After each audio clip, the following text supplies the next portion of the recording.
જે રામાયણ મંગલમય છે તેને હું પ્રથમ પ્રણામ કરું છું.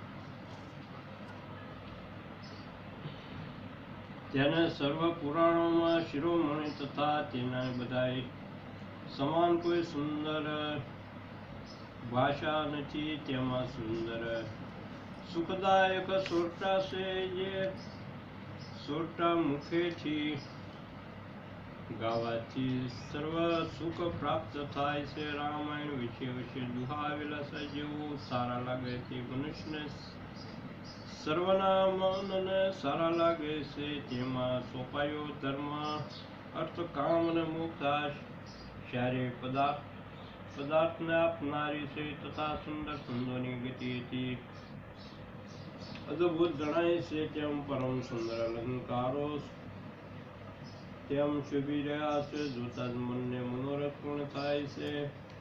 એવા સુંદર લક્ષણ જણાય છે. તે વૃત્તિથી સપાયેલી વિવિધ વ્યંજના રહી છે. સુંદર શબ્દ તથા અર્થવત મનને ગમે તેવા હાવભાવ અને નિભાવ તથા પવિત્ર રસો છે.